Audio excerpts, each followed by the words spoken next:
local equilibrium. And so I could state the goal of these lectures, which is to start from a local equilibrium, to let the process evolve, and to investigate the evolution of this local equilibrium. So today, I will consider a simpler model just to prove quickly what we want to prove for the exclusion process. So I will consider independent random walks evolving on the torus. So the state space, it's still lambda n. So we have here 0, 1 over n, up to n minus 1 over n, with periodic boundary conditions. And now I will consider a random walk, which I will represent by xt. So this is a random walk. So we choose a parameter p, let's say, which is between 1/2 and 1. And what this random walk does is that it waits an exponential time. So it's lambda, it's equal to 1. So xt evolves in lambda n. So in these, so if it's at some point x, it will wait an exponential time.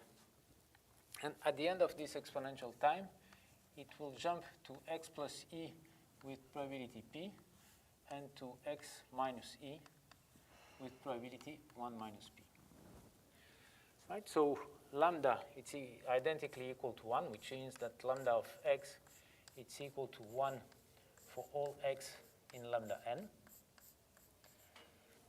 And p x plus e, it's equal to p, and px x minus e, it's equal to 1 minus p.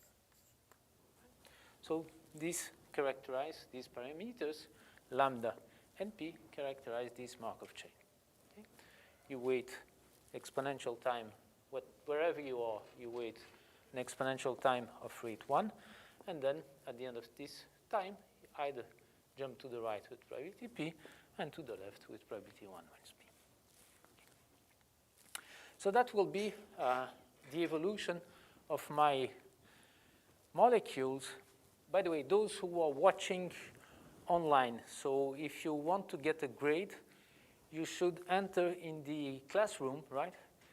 And just send a message saying that you are following the lectures, okay, so that I know who is following the lecture and who is not. So please do that if you want to get a grade by the end of these lectures. So, okay, so this is the dynamics. And now what I will do is I'll consider many of these particles. Okay?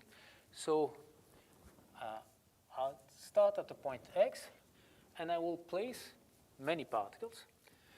And I will represent by x1, x2, and so on, these particles. So this will be, so I'm placing a random number of particles at site x, say up to x some n of x. So I'm placing this number of particles at site x at time 0, and then I let these particles evolve according to the dynamics I just described. And they are all independent. So you place here these amount of particles, which I'm calling eta of x, which I'm saying it's a random number, so eta x will be random. And I start at time 0 by placing these nx particles at x. I do that at each site.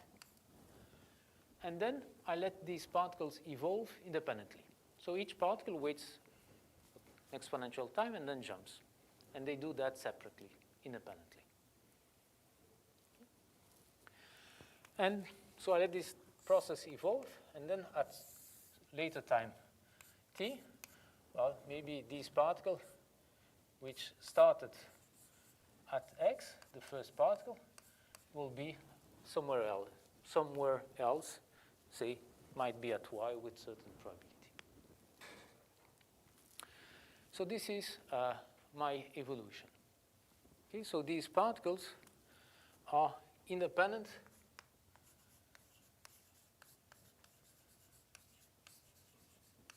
random walks. So each one evolves exactly as the one I described.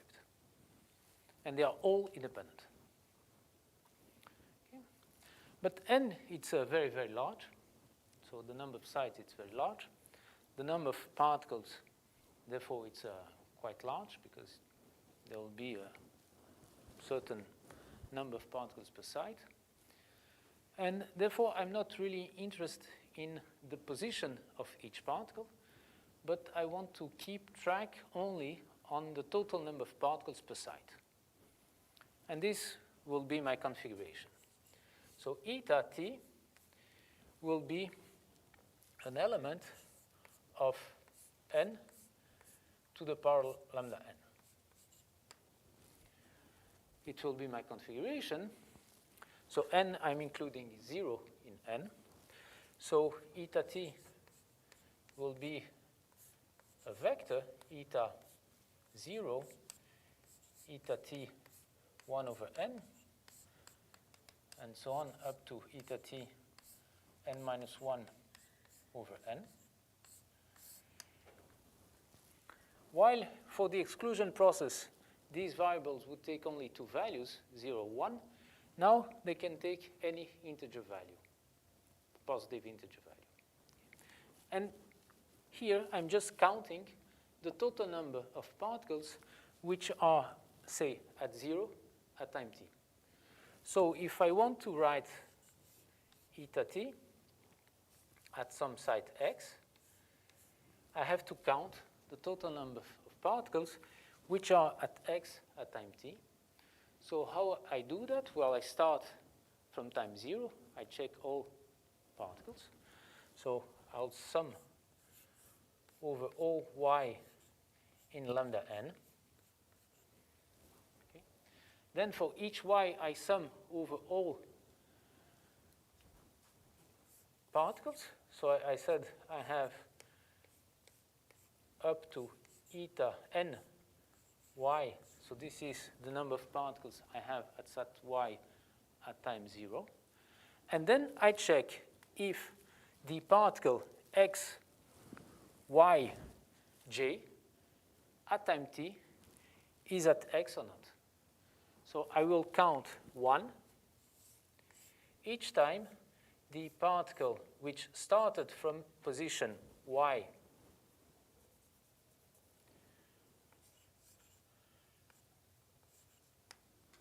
at time 0, at time t is at x. Okay, so do you agree with this formula? I need to check how many particles are at x. So I count at all sites, at all particles at a fixed site, and then I check if this particle at time t is at x or not. If it's at x, I count 1. If it's not, count 0. And this gives me the total number of particles which are at site x at time t. Okay? So I will be interested in the evolution of eta at tx. Okay?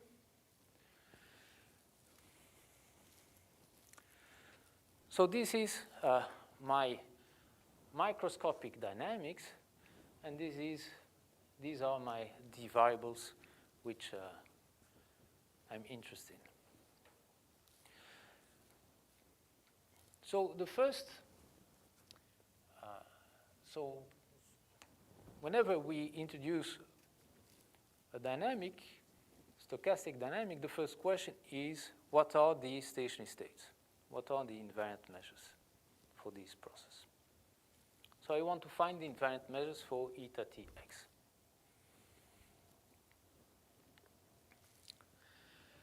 And for that, I will compute the expectation of, so exponential minus the sum for y, say, in lambda n, of lambda of y, eta y, at time 0. So it's the other way around.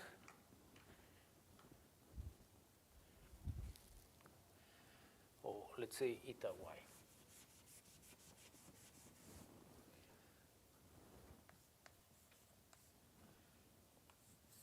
And I will assume here that the random variables eta x, so eta x, nx, sorry, nx is the total number of particles I put at site x at time 0. Okay. So I will assume that I will place a random number, as I said, and the distribution of this random number, it's a Poisson distribution. Okay. So nx will be a Poisson distribution of parameter, let's say, mu x. So what does this mean? This means that the probability that nx is equal to k, so the probability that I place at x k particles, that this is equal to mu x to the power k divided by k factorial exponential minus mu x for k larger equal than 0. Okay. So assume that at each position I place a random number of particles, so I place k particles with this probability, and I do that independently at each site. Okay? So this means that since here I'm at time 0, so let's say that now I want to compute this expression at time 0. Okay. So how many particles do I have at y at time 0? Well, by definition, this is exactly ny. Okay, and this is what I want to compute. Right?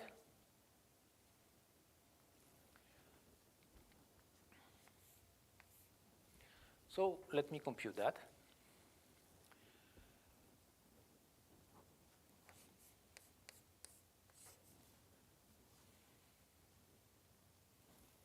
So I just replace eta 0 y by ny. And let me write this exponential of a sum as a product. So this is the product of y in lambda n of exponential minus lambda y ny.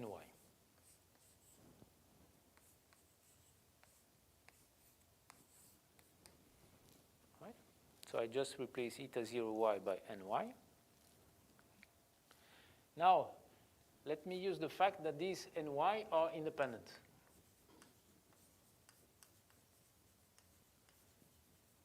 Which means that at each site, I place a random number of particles which are independent.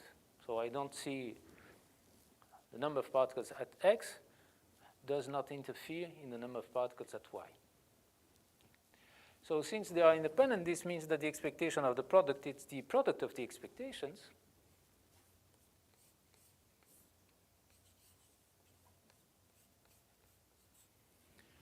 And I have to compute this expectation. Okay? But I know exactly the distribution of ny. The distribution of ny, it's a Poisson. So this expectation, it's equal to the sum for k larger or equal to 0.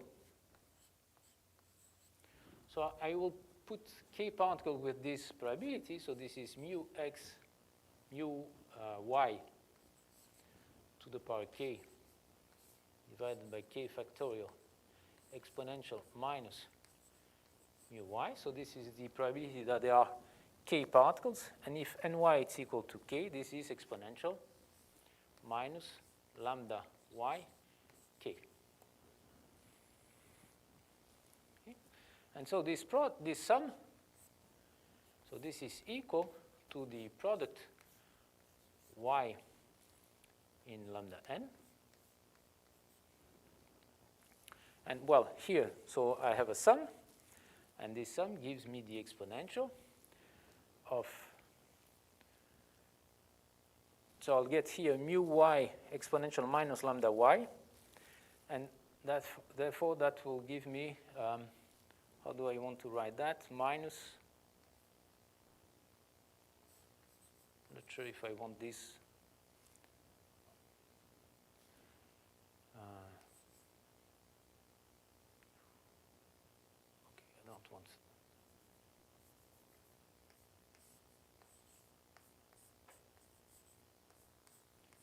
Let me write it in this way. Okay, so I have mu y exponential minus lambda y to the k. This will give me the exponential of mu y exponential minus lambda y. And I have here minus 1, which is coming from the minus y. Okay? And therefore, since it's a product, let me write that as an exponential of the sum. Okay, so this is exponential of a sum in y of mu y exponential minus lambda y minus 1. Okay, you agree? Okay, so I just computed this exponential. Fine. So this is, okay.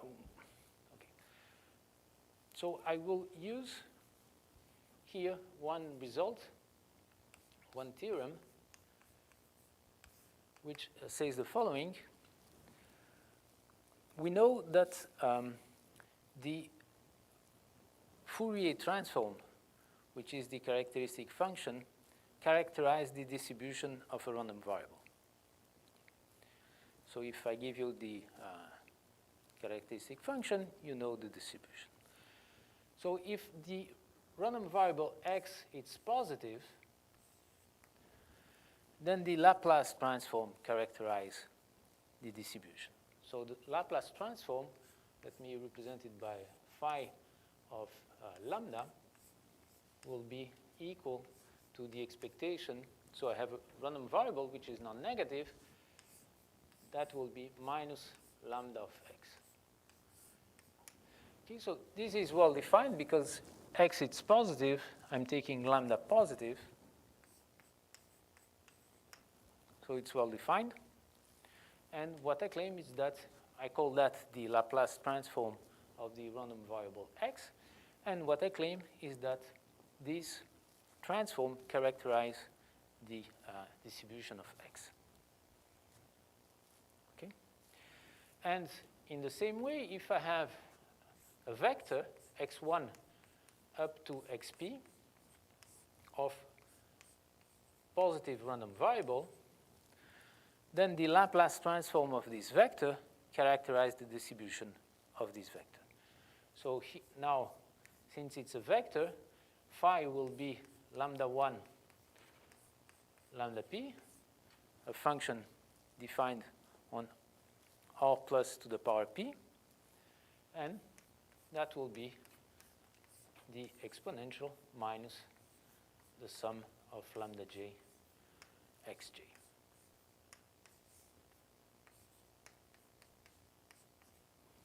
Okay, so I will be using this fact that the Laplace transform of random variables of positive random variables characterize their distribution. Okay, and this is exactly what I computed here. Okay, I computed the Laplace transform of the vector eta 0, eta 1 over n, eta 2 over n, up to eta n minus 1 over n. And I computed the Laplace transform, and I got a formula for the Laplace transform, provided these variables have Poisson distributions. Okay? Questions up to now? So this is the first computation, and maybe I will keep it because we will use that later. So this we just proved it's equal to the expectation of exponential minus sum of y in lambda n of lambda y ny, where ny are independent and ny it's a Poisson of parameter mu of y. Okay? So if I have independent random variables, each one being a Poisson with a certain parameter mu of y, the Laplace transform is given by this formula. This is exactly what we did. You agree? Okay. Now, I want to compute the same thing, so I will start at time 0 with a Poisson distribution, independent Poisson distribution. I will let the particles evolve. And I want to compute the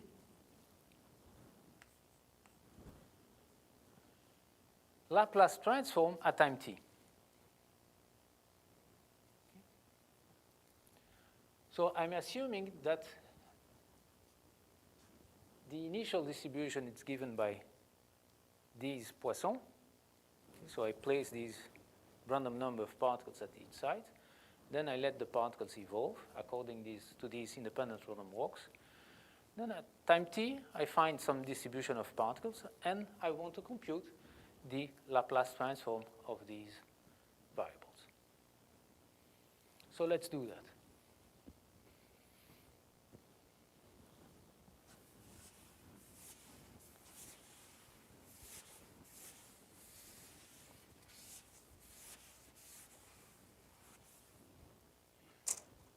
So I have now two types of randomness. The randomness coming from the initial condition, which is random, and the randomness coming from the dynamics, which is also random. So there are two sources of randomness.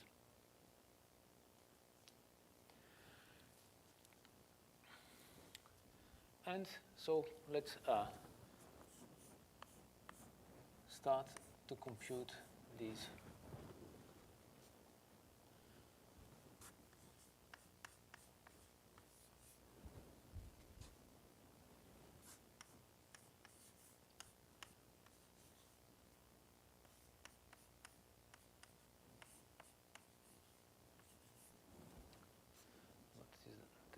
Eta ty.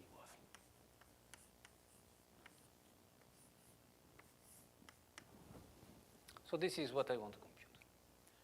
Okay. So I have first I want to divide this expectation saying that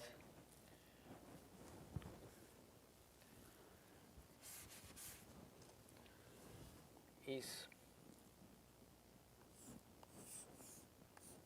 a sum over all possible numbers of, so all configurations eta belonging to eta to the power lambda n. So these are all possible initial configurations. Okay?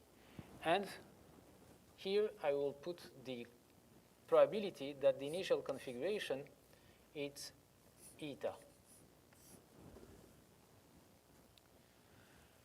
So this depends on my parameters mu.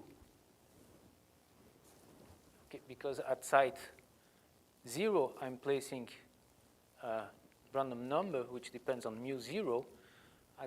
Okay, so mu it's not a good notation, so maybe let me call that pi mu of eta. So pi mu of eta tells me what is the probability that at time 0 I started with a configuration eta. So eta, it's a vector, eta 0, eta 1 over n up to eta, I'm using this for time. So eta, it's a vector, eta 0, eta 1 over n, eta n minus 1 over n, right? And pi mu of a configuration, if I fix, it's the probability that psi of all configurations which at 0 are equal to eta 0, and psi n minus 1 divided by n, it's equal to n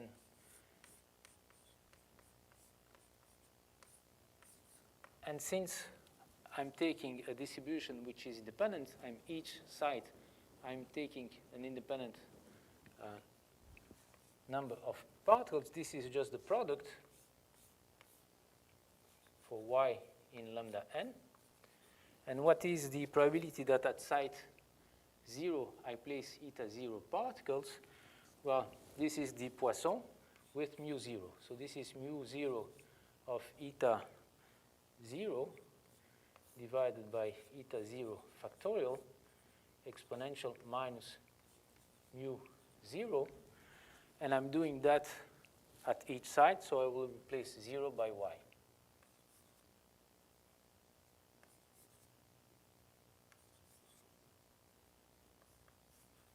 So this is the formula for pi mu of eta. So if you give me a configuration, which is eta 0, eta 1, so these are just numbers saying that I'm placing eta 0 particles at 0, eta 1 over n particles at site 1 over n, and so on. The probability of starting from this configuration is just this product. Okay? Because what is the probability that at site 0 I place eta 0 particles? Well, this is the Poisson distribution with mu 0. So it's mu 0 to the power eta 0 divided by eta 0 factorial exponential minus mu 0. And at 1 I do the same thing and so on. So this is my formula for pi. Do you agree? Are you following?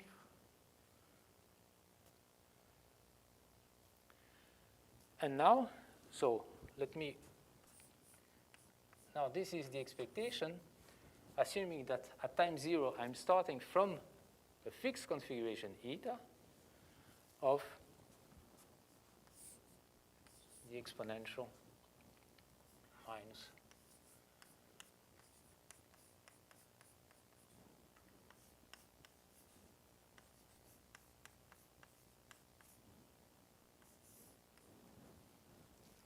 so I claim that this expectation is actually equal to that expectation. Because as I said, I have two sources of randomness. The first one is coming from the initial distribution, which is random.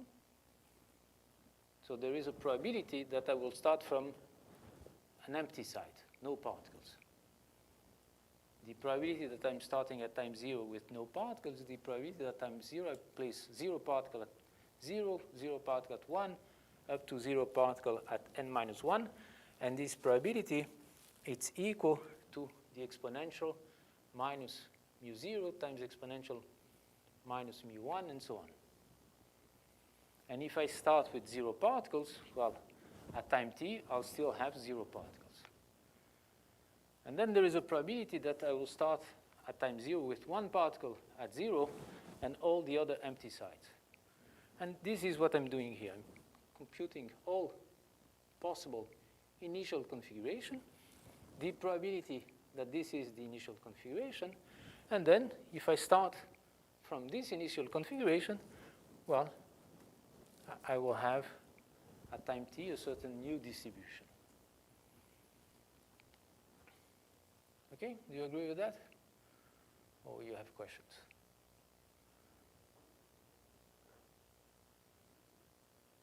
You don't look convinced.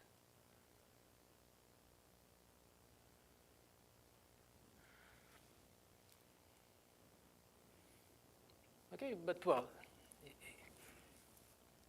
what you have to think is this, that I'm starting from a random configuration. So I have to wait. I'm starting from a configuration eta. So eta is a configuration. I'm starting from eta with a certain weight. I'm not starting from a deterministic configuration. I'm starting configuration with certain weights. It's exactly like I told you about Markov chain. You can start a Markov chain from a point, or you can start a point and average over a measure. This is exactly what we are doing here. We are starting from a point, but we are averaging over a measure. But now points are configurations.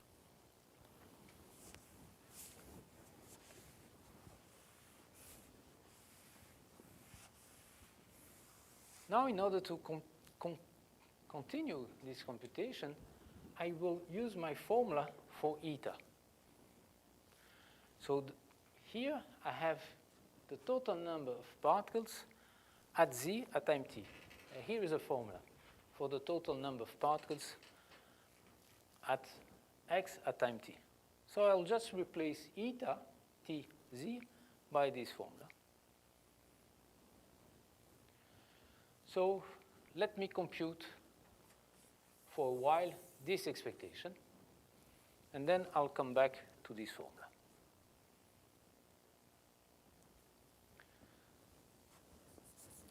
So this expectation, it's equal to the expectation starting from this configuration. So maybe let me write that as exponential. Then I have minus sum z in lambda n. Here it's yz, right? Sorry. Lambda z. And then I'm replacing eta t z by this formula. So I'm replacing just x, it's z. So this is a sum over y.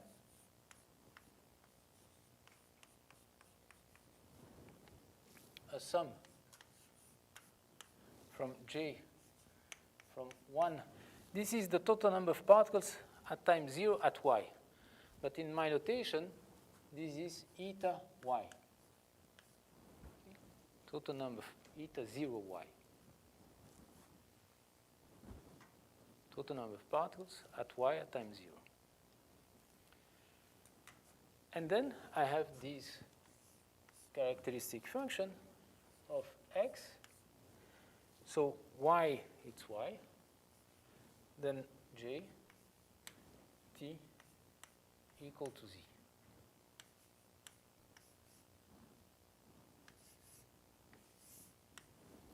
So this is the expectation.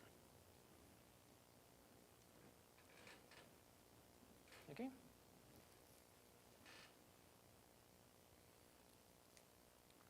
So this is the expectation. And, well, what I will do, I will change the order of summation to sum first over z. Okay? So if I sum over z, I have lambda z, and I'm summing this expression. So, okay, so maybe let me go very slowly.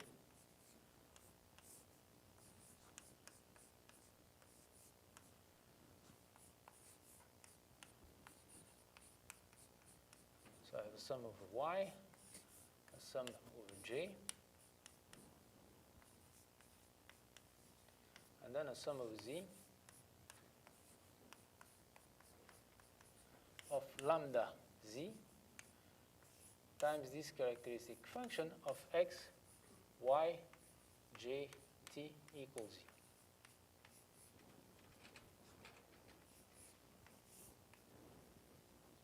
Okay, so I just changed the order of summation, and now I want to sum over Z.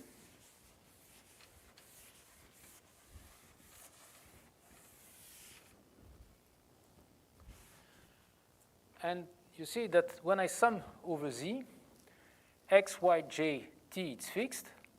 So all these characteristics are all 0, but there is one which is equal to 1. This one, it's when Z is equal to that factor. Okay, so, yeah. So the second sum, This one. n instead of eta 0. This one? Yeah. So I'm summing over j from 1 up to eta 0 y.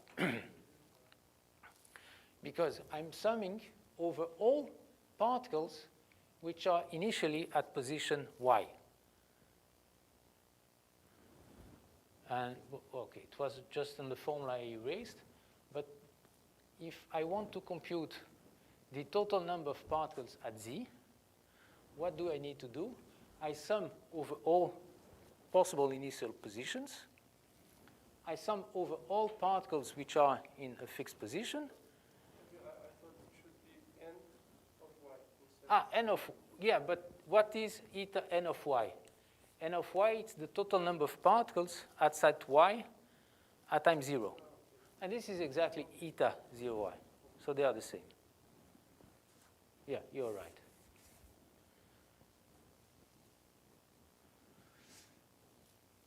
So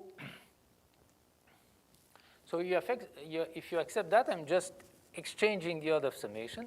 And once I reach this term, what I see is that when all these terms are equal to 0, but 1, when Z is equal to this value, then this is 1. So they are all 0. So this becomes lambda at x, y, j, t.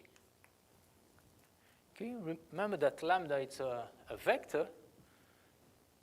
At each y, it takes a different value. And now I'm computing this lambda at this position, which is a random position. Okay? So, and just to have a simpler notation, I will write this as x lambda of x, y, j, t. Not to have it as a subscript. Okay, so this is expectation starting from the configuration eta of the exponential of minus y in lambda n, j from 1 up to eta 0 y of lambda of x, y, j, t.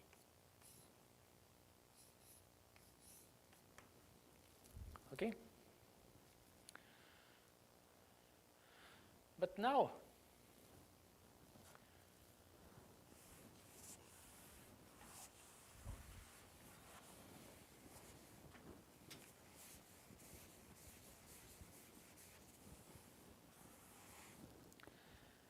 all these random walks, x, y, j.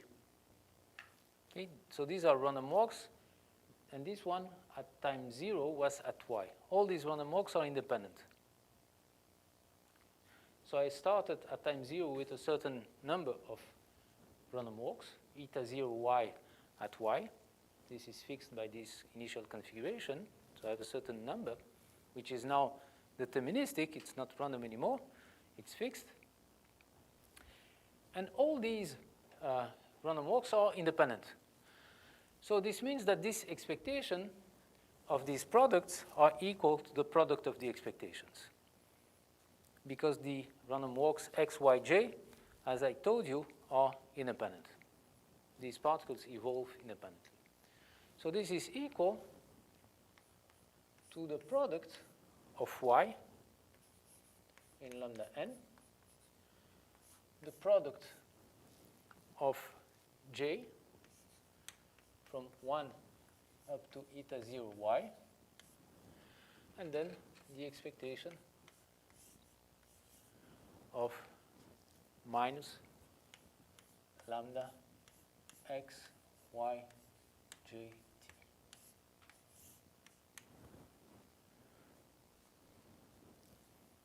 Starting from eta.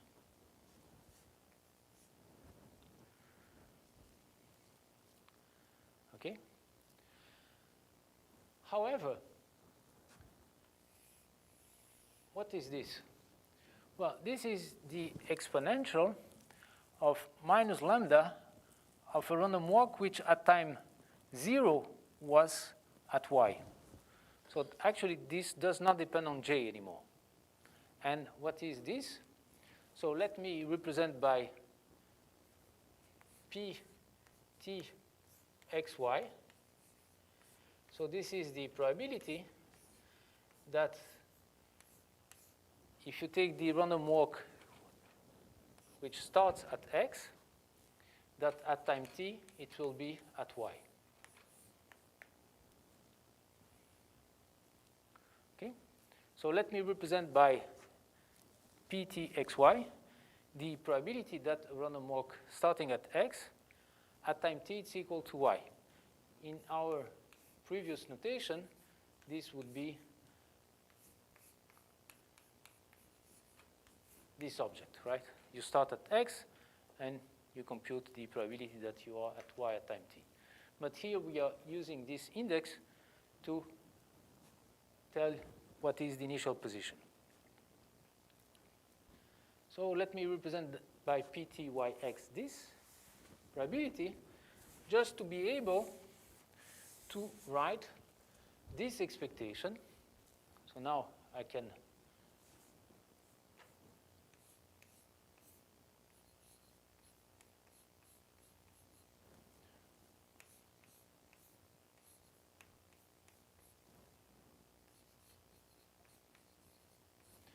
write this expectation as the sum for all possible positions. Let me call that z.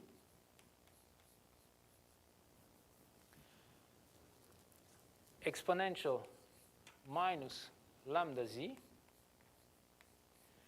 times the probability that x, y, j, t is at position z, but this is pt. So I'm starting from y, and I'm requiring that at time t it's at z.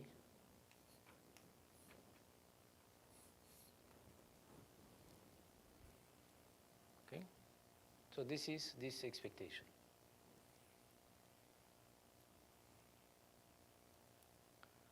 All right?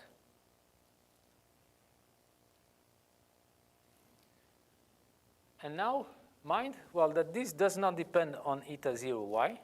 It does not depend on j.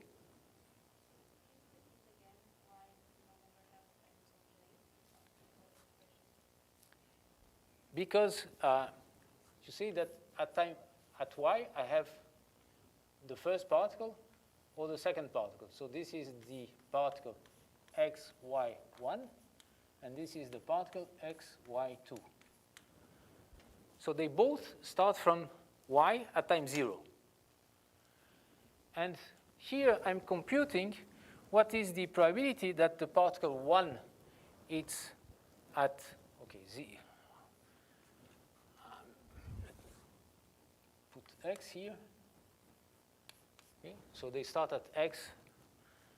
And so here, okay, so to keep notation,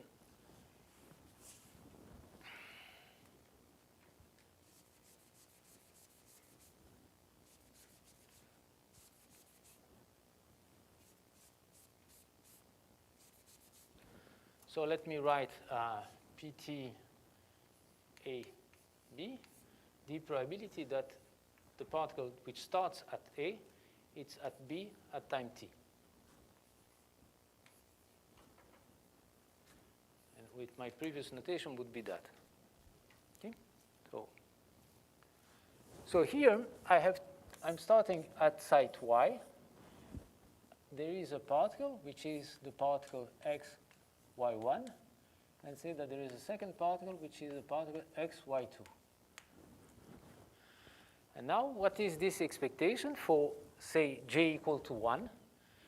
Is the sum of exponential minus lambda z times the probability that this particle is at z at time t. But this is given by pt. It starts on y, and I'm requiring it to be at z, so pt yz. And this does not depend on this index, j. Because I have two particles starting from the same site, and the dynamics is the same. So the probability that one particle will be at z at time t is the same as the probability that the other one will be at z at time t. So the distribution of x, y, j, t is the same, does not depend on j.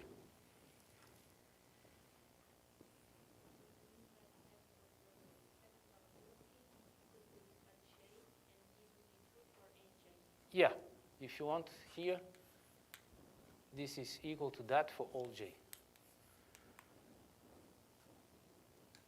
Yeah. So this is why this expression is equal to that one. And now I have a product over j from 1 to eta 0 y. But this expression does not depend on j. So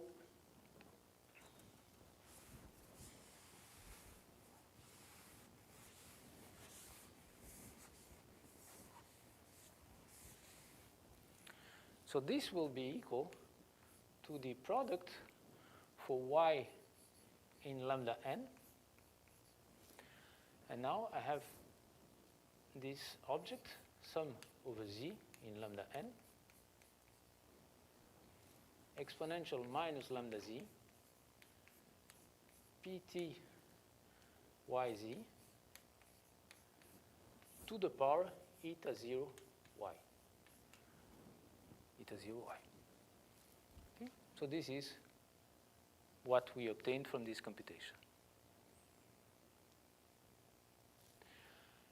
Now mind that I'm taking the expectation with respect to this measure. So let's go back to our computation. We had this expectation, which I wrote in this way, and we computed this second expectation. So if I go back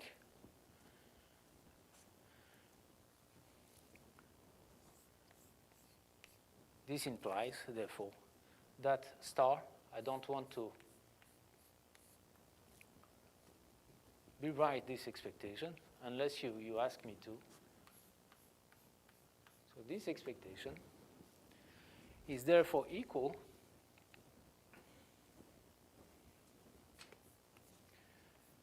to the sum for eta in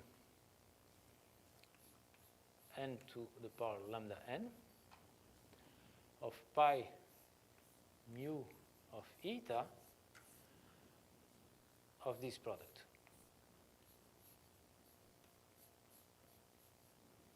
Y in lambda n, z in lambda n, exponential minus lambda z, pt yz to the power eta 0 y. Okay? So this is what we obtained. And mind that here, it's a function of eta 0 y. So it's a function of this vector. Eta 0 at 0, eta 0 at 1 over n, eta 0 at 2 over n. And here, I'm multiplying this object by this probability. So actually, this is the expectation with respect to this probability, q mu, of this quantity. Okay. This is the expectation with respect to this probability measure of this quantity.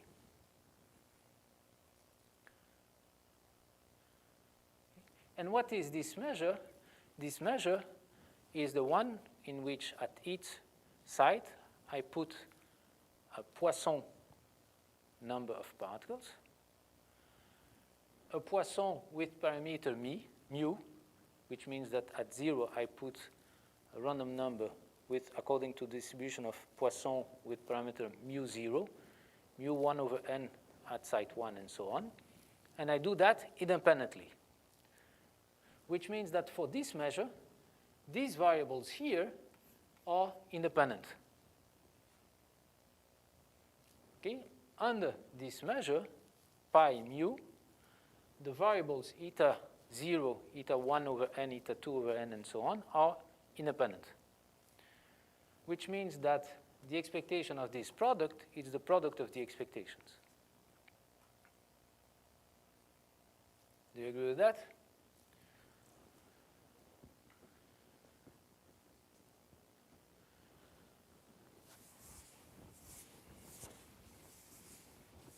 And therefore, what I get is that this is equal to the product for y in lambda n of the expectation with respect to pi mu of what is written over there, which is the sum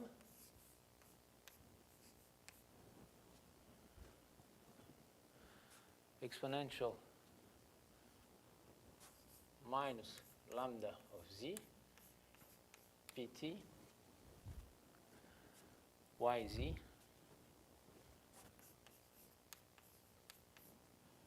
at eta 0y. Okay?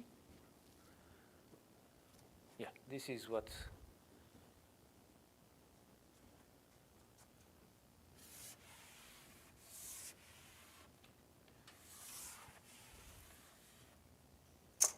so we have to compute this expectation.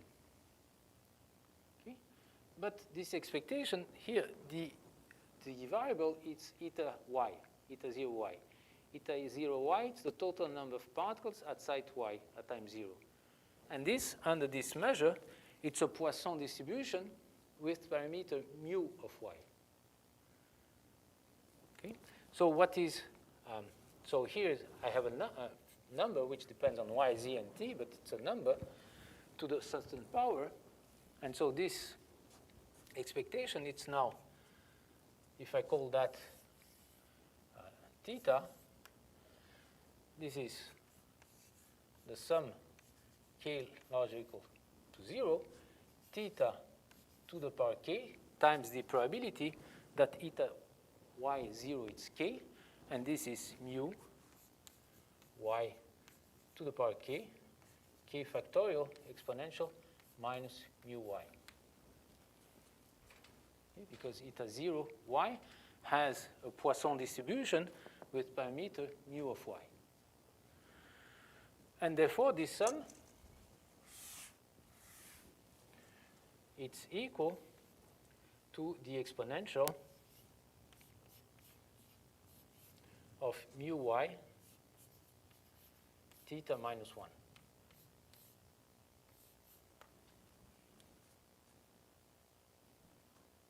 Okay. So, and now I have a product of exponential, so that will become a sum.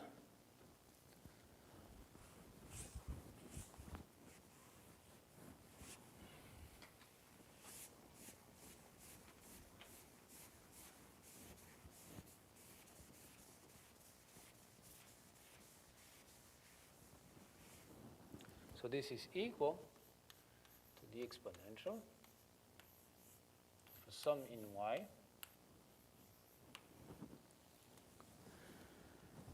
of mu y.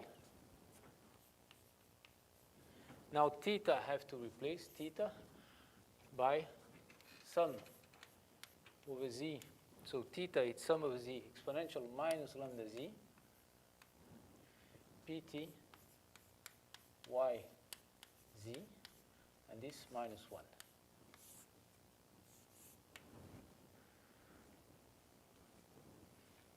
Right? Okay. So now mind that the sum over z of pt y z, it's 1. Okay. This is the probability that you start at y and you end at z. So if you sum over all possible z's, it's 1. So I can place this minus 1 inside here, and to get that this is actually equal to exponential y mu y sum over z exponential minus lambda z pt, minus 1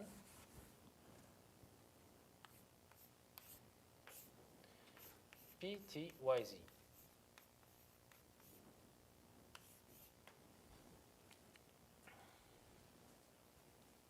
And I can again exchange the order of summation to get that this is the exponential of the sum in z of exponential minus lambda z minus 1 times the sum over y of mu y pt yz.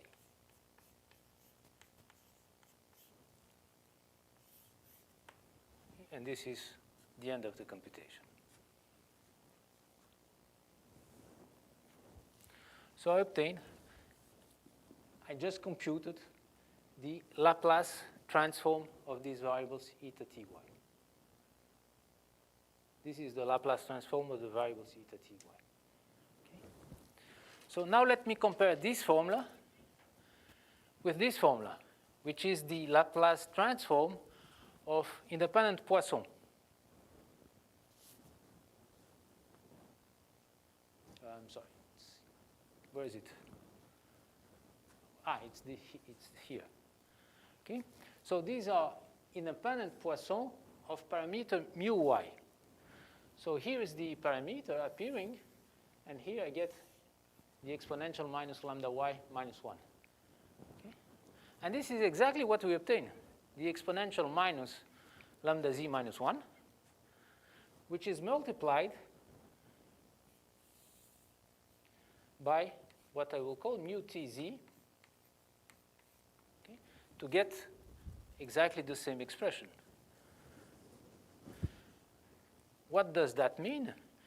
That means that at time t, these variables eta t are independent, Poisson distributed, but now the parameter has changed. It's not, so eta y has not parameter mu y, but at time t, it has a new parameter, mu t y, given by this formula. Okay? So this is a very special property of this model, just because everything is independent, all these particles are moving independently. So, and if I start with the Poisson distribution, I let the particles evolve. At the end, I get a new Poisson distribution. What happened is that the parameter changed in time. And I have a formula, an explicit formula for the parameter. The parameter at time t at position z, it's given by this sum, which is an average, a sort of average of the initial parameters mu y.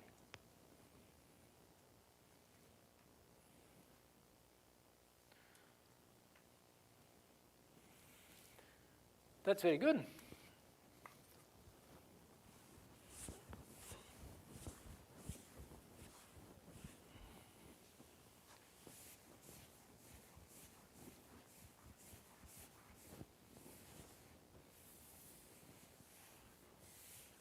Because we just proved that for all time t, eta, so t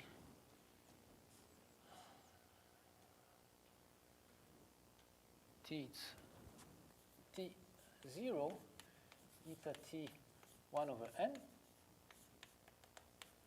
eta t n minus 1 over n, that this has a Poisson, they are independent,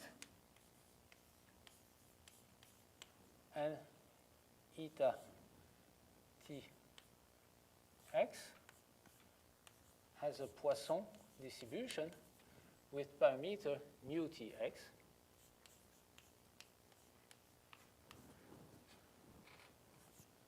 where mu tx it's equal to the sum in y in lambda n mu y pt yx. Okay, so this is what we proved. So, like a proposition, if the initial distribution it's a Poisson, independent Poisson with parameter mu y, then at time t, for any time t, the distribution of this vector, it's again a Poisson independent with a new parameter. So first, corollary,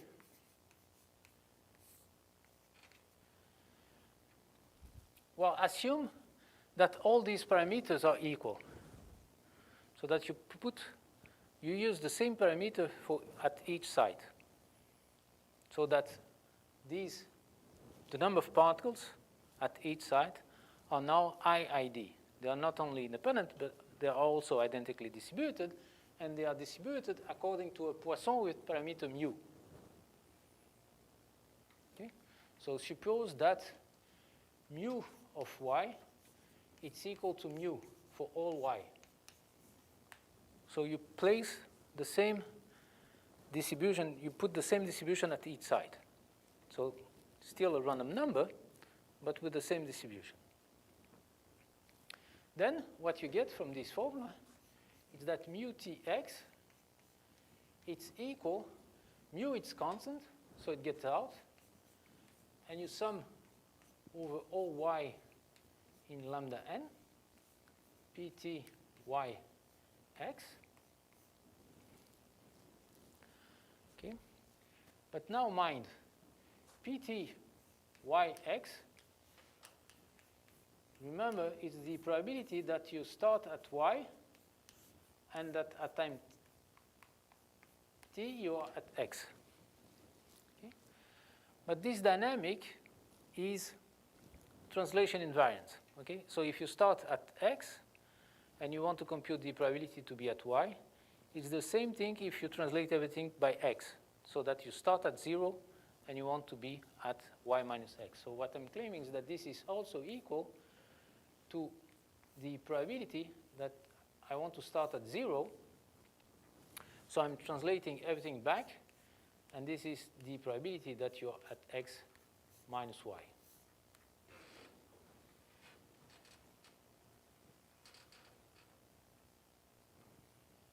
Okay? So in particular, I want to say that if you start at y, the probability that at time t you are at y plus 1, it's the same that you start at y and at time t you are at 1, because your dynamic is translation invariant. So remember that we are working on torus, so everything is translation invariant, and this is p t 0 x minus y, which I will represent by pt x minus 1. So this is the probability that you start at 0 and you are at x minus 1 at time t. So with this observation, I can write this sum as a sum over y of pt 0 x minus y, or pt x minus y, which means that if I sum over all y, I'm summing over all possible points, and therefore this sum is 1, so this is equal to mu. Which means that if I start at time 0 with a Poisson distribution, independent Poisson distributions of parameter mu, I let the process evolve. At time t, I get exactly the same distribution. Okay? I got exactly the same Laplace transform. The Laplace transform characterizes the distribution, and therefore, if I start from Poisson, I find at time t a Poisson, which means that these Poisson distributions are stationary. So we just proved that the Poisson distributions are stationary for these dynamics, which is what we proved for the exclusion for the Bernoulli. So here we have the Poisson, and the total number of particles is not fixed. So these are the grand canonical stationary state for this model. Okay, so we proved that these Poisson, independent Poisson distributions are stationary, therefore they are the grand canonical stationary states for that. And since the total number of particles is conserved by the dynamics, you're not creating particles, particles are just jumping around. If you take this measure, you condition on the total number of particles equal to k, what you get is the canonical stationary states. So I leave it to you to compute. You take these Poisson measures, you condition on the total number of particles, and, well, see what you get. These are the canonical stationary states. So exactly like for the exclusion, we have a model in which we are able to compute the stationary states, the canonical and the grand canonical one. Okay, I computed the grand canonical. I leave it to you to deduce what are the canonical states. All right, questions? So what we did up to now is we introduced the dynamics and we proved, sure.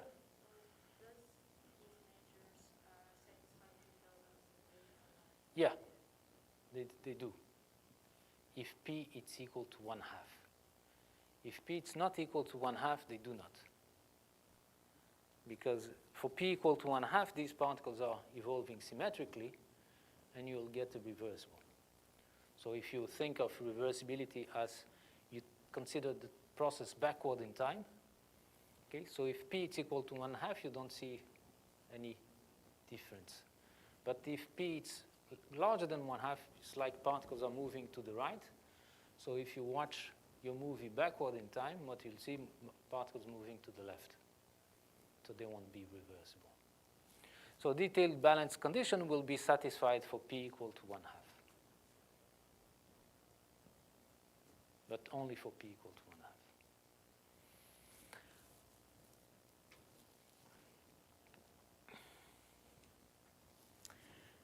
Any other question? Okay, so we compute these Laplace transforms. And now we can introduce in this model, since we know what are the grand canonical, we can introduce the local equilibrium states.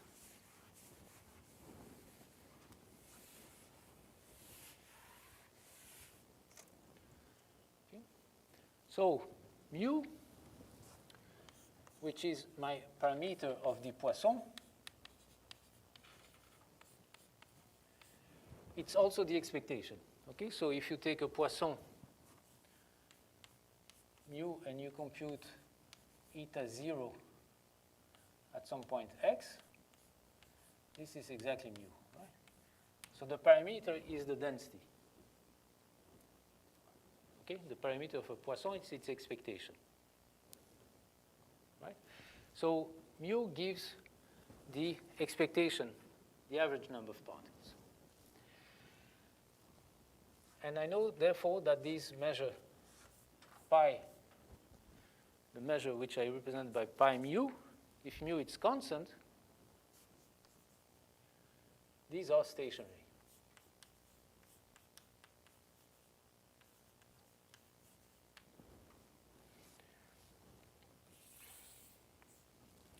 Now here in my model, 0, 1,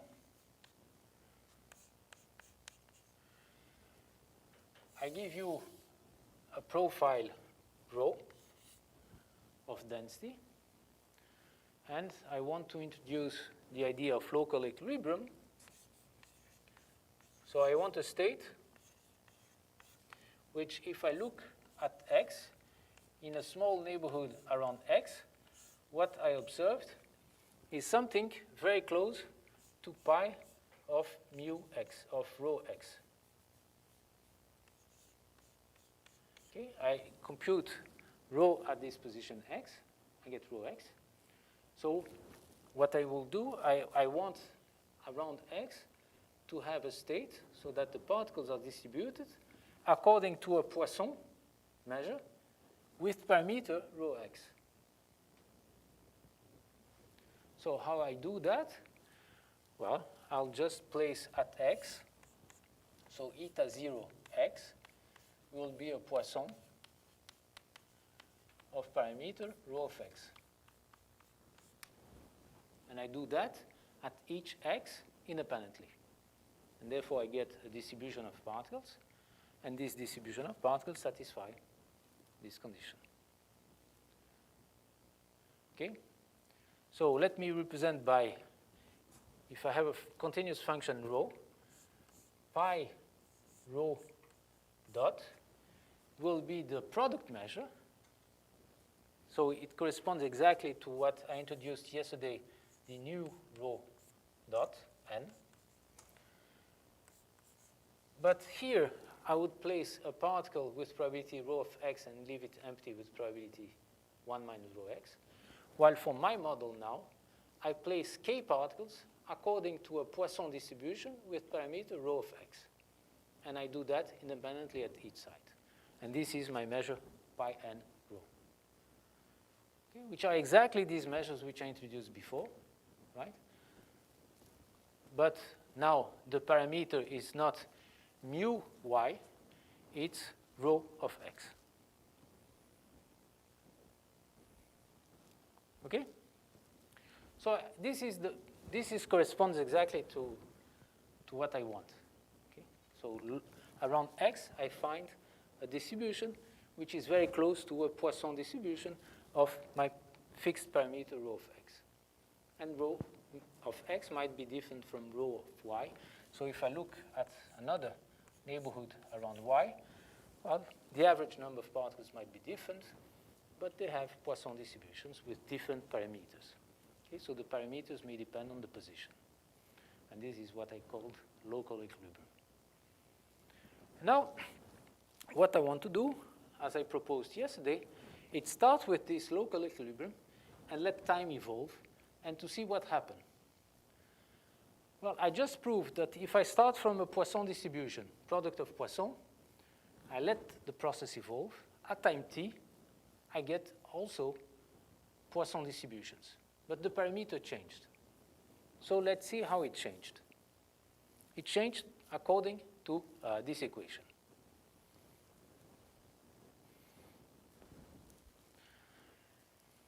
Okay? So let's see what's going on.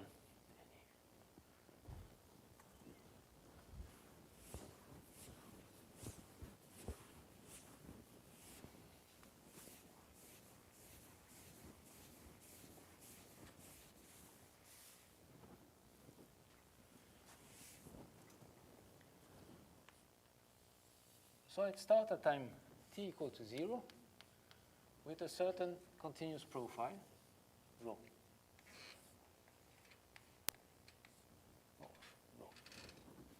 Yeah, I give you a continuous function on the torus, and I start with this measure, pi n rho, which is characterized by the parameters rho x. Okay, so these are the parameters of the Poisson. Now, let time evolve. And here at certain time t, I have a new distribution of particles.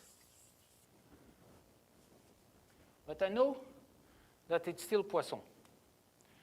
And now, so I know it's a Poisson, but it has a new profile. The new profile, let me call it rho t.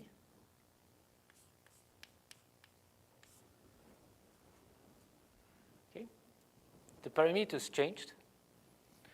And what is the formula for the parameter? It's here. So let me copy rho t of x is now, and well, depends on n, it's equal to this sum. So I'll just write. So it's a sum over y. And then I have the original parameter, which is rho, y. And now pt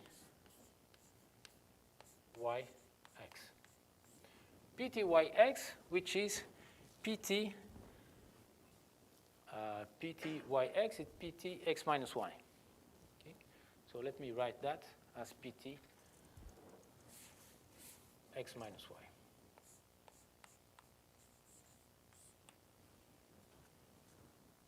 Okay?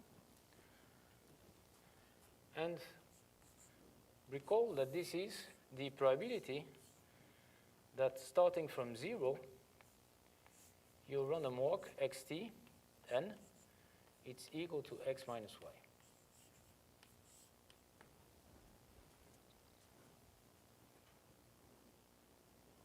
Okay.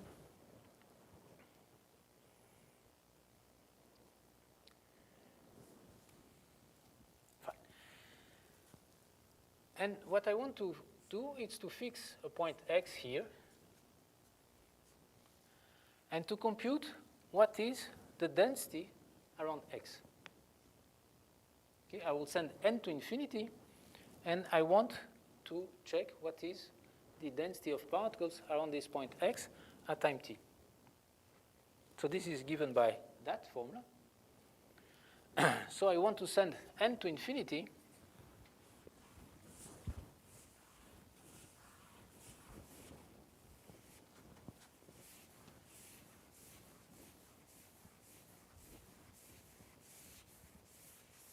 But mind that this random walk, it's evolving in this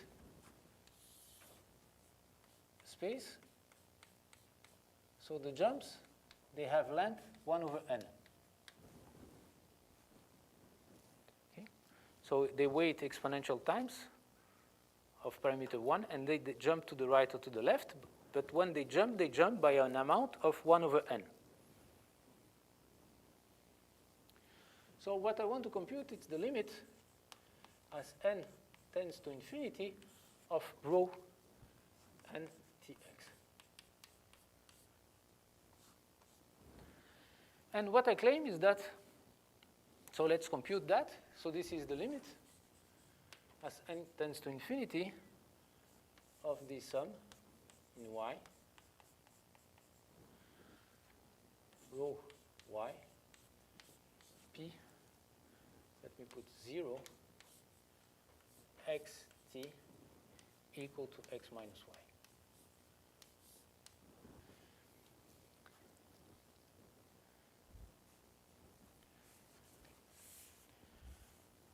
What I claim is that if I take here y minus x larger than k divided by n, that this converges to 0. So I'm starting at point here x. I'm giving you k. And so this is x plus k over n. And this is x minus k over n. And I want to compute what is the probability that at time t, I'm outside this window. Okay? Well, for the particle to reach this window, it has to jump k times. Okay? It has to jump k times in this time interval 0t. So so each time you jump, you wait for an exponential of mean 1. So for the probability that x starting from 0, that xt it's larger than k over n, then I need to have at least k jumps before time t, which means I need the first jump plus plus the kth jump to be less than t. Okay? If I want to be at a distance k over n of my initial position, this means that I jumped at least k times. And this means if I represent by tau 1 the total amount of time I wait before the first jump, tau 2 the second interval of time I wait until I jump, and so on, it means that tau 1 plus tau k has to be less or equal than t. I had to jump at least k times before time t. But these are IID random variables. Okay? So if k is very large, this is very small. So if I take a k very, very large, I can make this probability very small.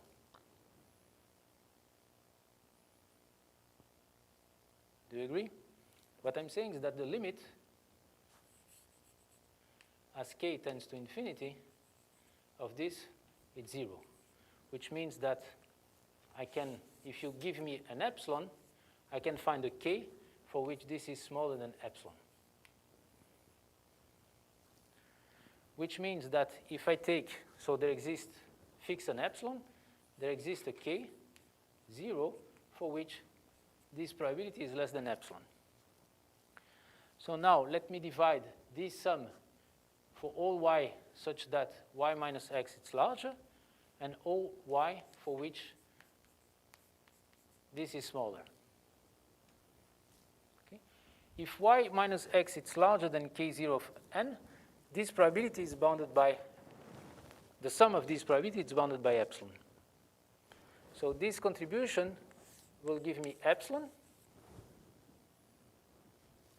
while this one, well, since I'm taking y minus k less than k over n, I can replace here y by x, because y minus x at the distance k over n, when I send n to infinity, since rho is continuous, that will converge to rho of x.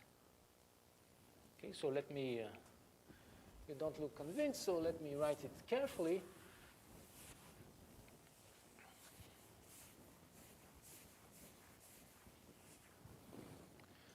So rho n tx, I want to divide it in two pieces.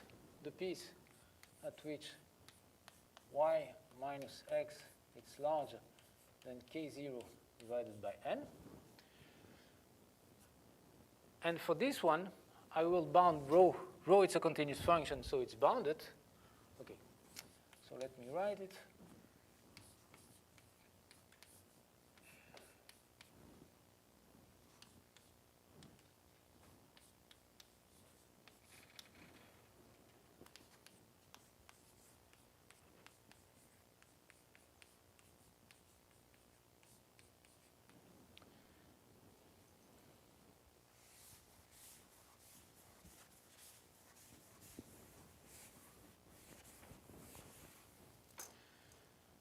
So this first sum in absolute value, it's bounded by the L infinity norm of rho, which is a continuous function, so that's bounded. And here I get the times the probability that xt, it's larger than k0 over n, if I start from 0. Okay? And this, it's bounded by epsilon. So this is bounded by rho infinity times epsilon, provided I choose k0 large enough. So the first sum, it's bounded by this quantity. And now the second sum, well, in the second sum, rho, it's continuous. Y minus x, it's bounded by k0 divided by n. So it's very small if n it's large, because k0 it's fixed. So when n it's large, this is very small. So this will be equal, because rho it's continuous, rho x plus or minus epsilon times this probability. But this probability, it's equal to 1 minus the complement. So the second sum, it's equal to rho x plus something which converges to 0 as n tends to infinity plus epsilon. Okay? So the second sum, I want to write it as rho x plus the difference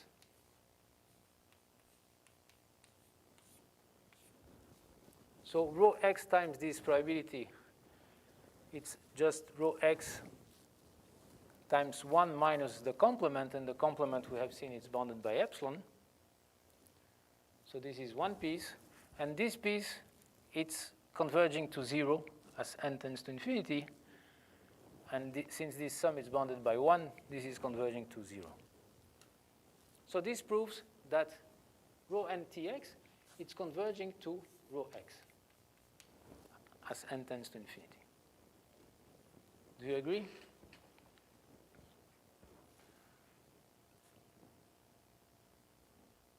Or should I explain it more carefully?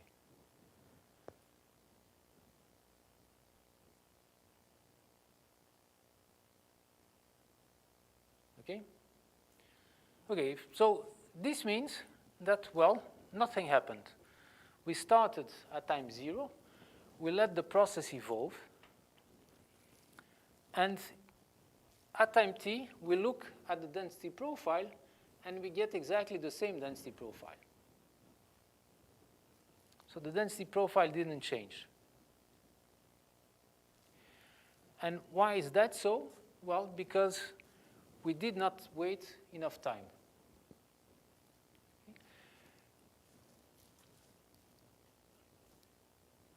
The distance between sites, it's 1 over n. So if you want a site x, so if you want a site y to be influenced by what happens at x, you have to wait enough time for the particles that started from x to arrive at y. Okay? But these particles, they evolve like a random walk. And what we know about the random walk, we know that if I take at time n, I have the law of large number for this random walk, xtn divided by n will converge in probability. This is the law of large number for random walks. They converge to the expectation, and the expectation, since the particle jumps to the right with probability p and 1 minus p, this will converge to p minus 1 minus p to p minus 1. So which is, say, strictly positive if p is different from 1/2. So if you want the particles which are started from x to reach y, so they have to cross a distance of size of length n, because there are n sides between x and y. Remember that we are dividing these particles, jump 1 over n, 1 over n. Right? So for the particle which are initially at x to arrive at y, we need this quantity to be of order 1. And for this quantity to be of order 1, which means that we need to take times of order n. We need xt divided by n to be of order 1, but we know that xtn divided by n converges to something. Therefore, we need to take times of the order n. So we didn't wait long enough to observe an evolution of the density profile. If we want to observe an evolution of the density profile, we have to go 2 times of the order n. And look at what happens at time tn. We have to rescale time. We are rescaling space by 1 over n. Okay? We divided our space in intervals of size 1 over n. So we are rescaling space. And therefore, we need also to rescale time in order to observe an evolution. Okay? So what I claim is that if you look at time of the order Tn, then we will see an evolution. So let's see if this is correct. So what I'm proposing is to look at time Tn.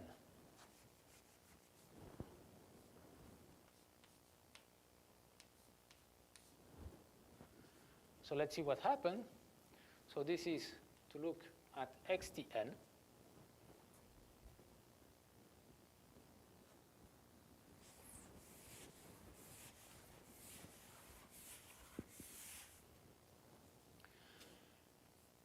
And so here I'm starting from 0. I'm computing xtn, the probability that I'm at x minus y. So this is the probability that xtn, x minus xtn,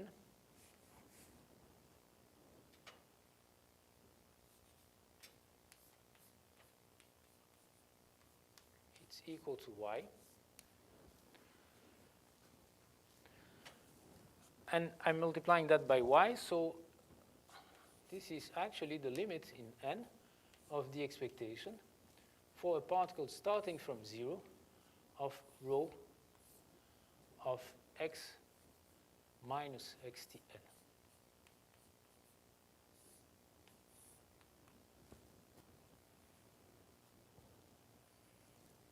Okay. Now, what I'm claiming is that xtn, so let me call zt a random walk on z.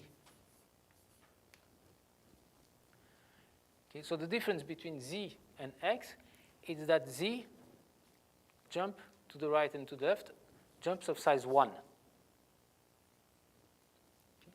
So zt waits an exponential time. If it's at some point k, it jumps to k plus 1 with probability p, and to k minus 1 to probability. So this one, zt, it's a random walk now not on the torus, but on z. Okay? So what's the relation between z and x?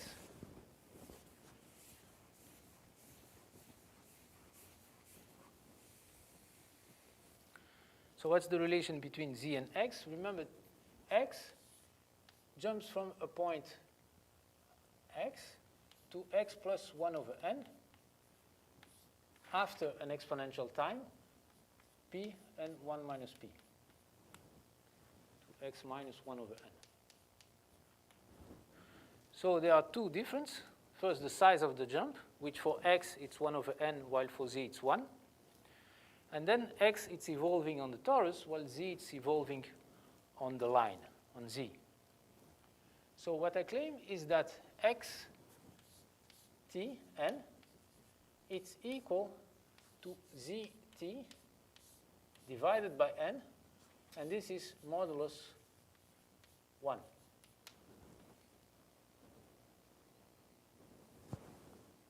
Okay?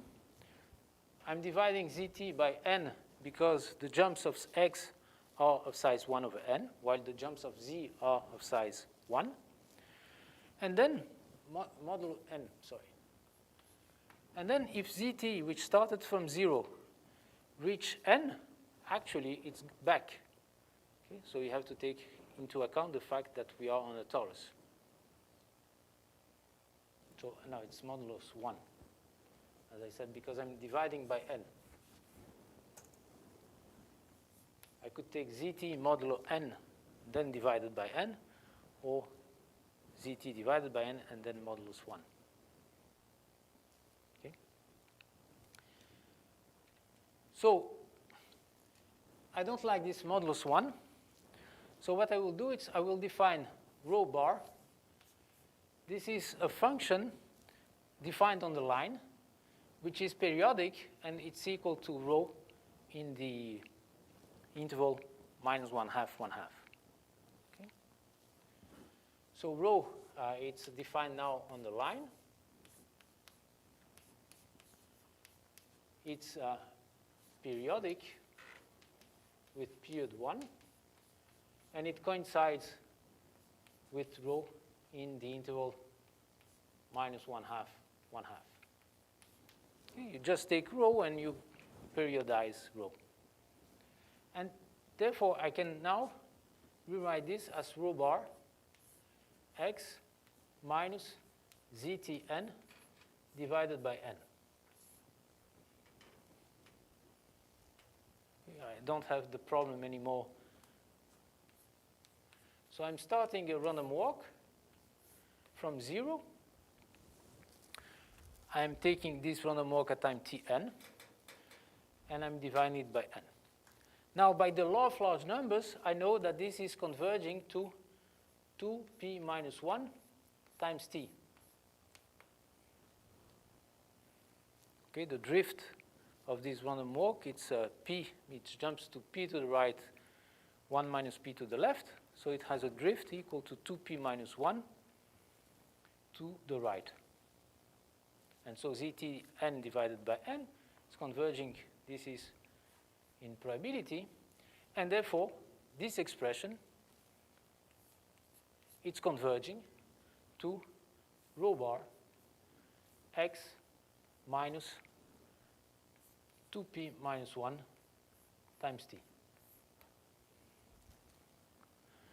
Okay, so I obtained a formula for this limit, which means that if I look at time tn, the density at x is given by this function.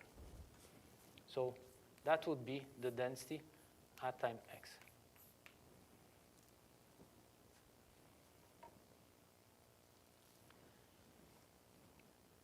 And what do I get? Well, that rho at time 0, it's equal to rho x, the initial profile. And now if I take the derivative in time, dt rho, this is the derivative of this function in time. So this is rho hat prime computed at this value times the derivative in time, which is minus 2p minus 1.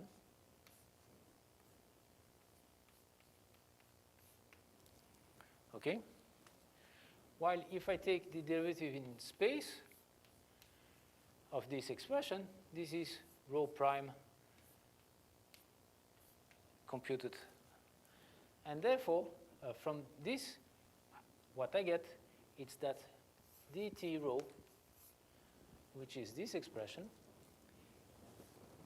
plus 2p minus 1 times dx rho equals to 0, plus 2p minus 1 dx rho, that this is equal to 0.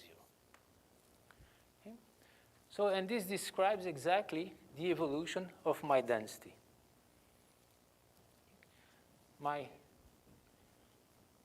I'm getting a rigid translation of my density. Okay, so this PDE, this has a unique solution, which is given by this function. And this function, as you see, what you get is that you have this profile rho bar, and this profile rho bar has a velocity, so it's evolving, it's moving rigidly around the torus. It's like you take. Okay. So at time t, what you get, it's the same profile, the same density profile, but just translated by 2p minus 1. Okay, so we proved how, in this model, the density profile evolves in time.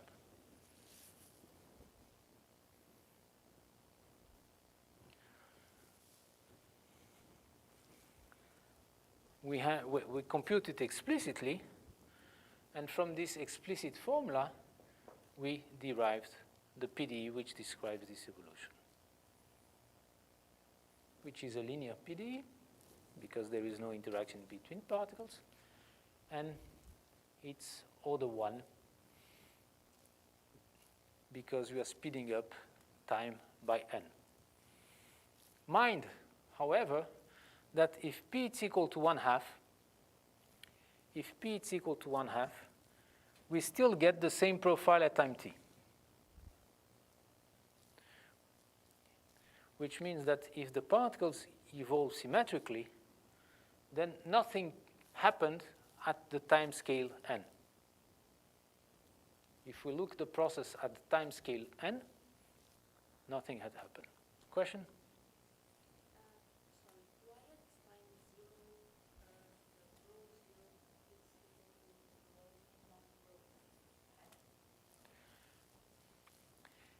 Okay, it depends if you look. So here I started from row. I looked at row hat. And so row hat, it's something periodic. So I can think this function as a function on R, which is periodic, or on the torus. So if you want to look it at on the line, then this is the initial condition, and this is the solution, the equation.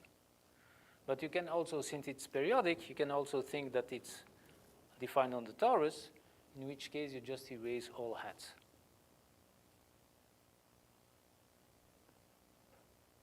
Okay, so what I said, okay, take that.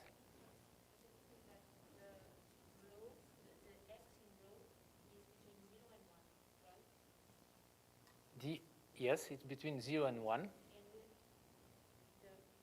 But is rescaled 1/2 to the left. Is moved 1/2 to the left. Okay, so if you want x to be in 0 and 1, this is between 0 and 1.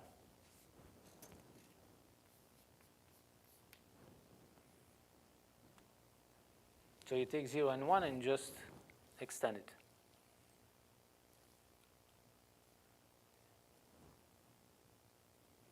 Does that answer to your objection? Okay.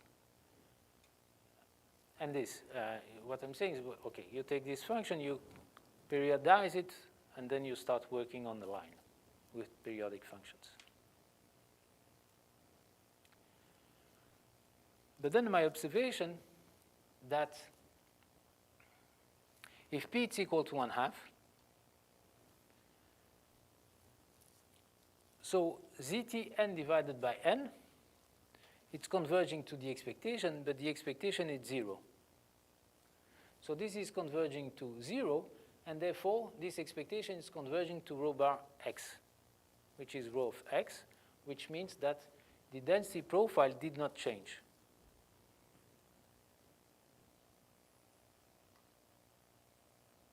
Right?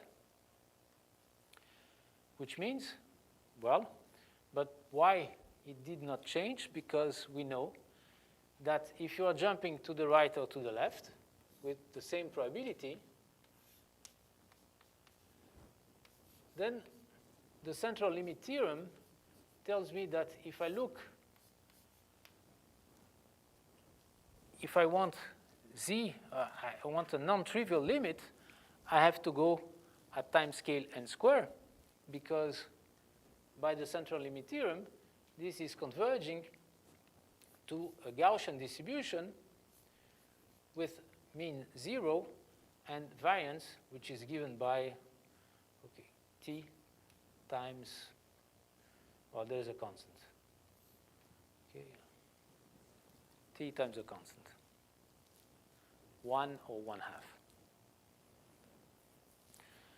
So this means that if the jumps, if p is equal to 1/2, so we are in the symmetric, I have to look not at time scales of the order n, but at time scales of the order n square. Because I know that ztn square divided by n, so you take ztn, it's essentially the sum of IID mean 0 random variable. The central limit theorem tells me that this is converging to a Gaussian with mean 0 and a variance which is proportional to t. So I go back into my equation, And now, instead of looking at time, so I'm assuming now that p is equal to 1/2. I'm going to time scales n squared. And here again, I use my extension to the line. And now I can use the central limit theorem to tell me that this is converging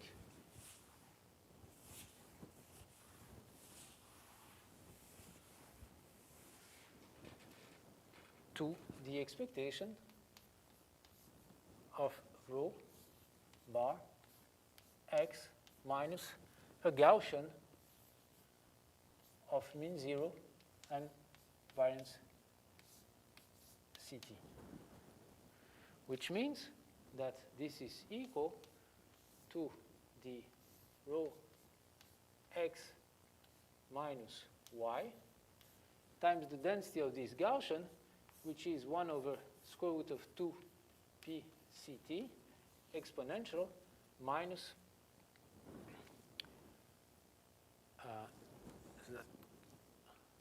x minus, yes, y squared divided by 2 constant t dy.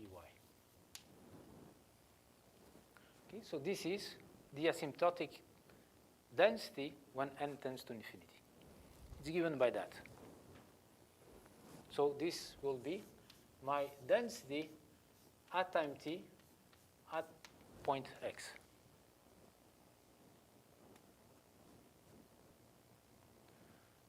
And that will follow from the central limit theorem, because this is converging.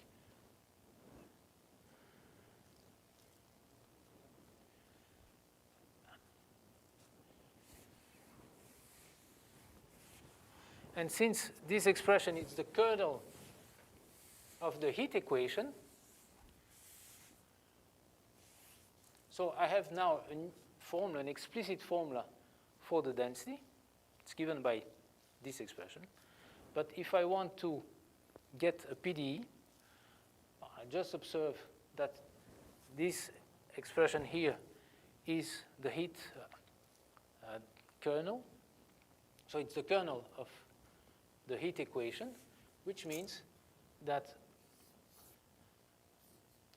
dt rho bar will be solved the equation C, which is this constant, times the Laplacian of rho bar with initial condition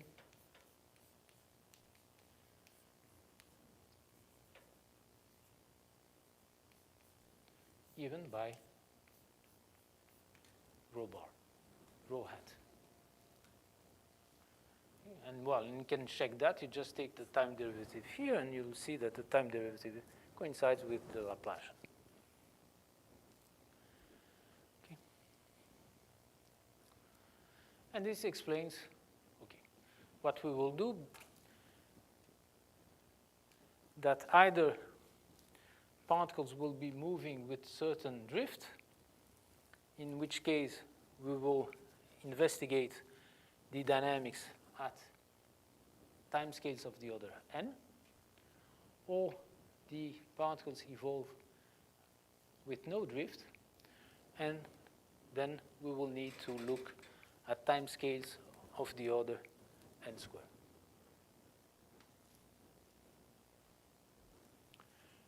And this is so the plan for the next lecture. So we'll start to study the exclusion process, and we will rescale time in order to observe an evolution of the density profile. Okay. Perfect. So I stop here, and we continue tomorrow.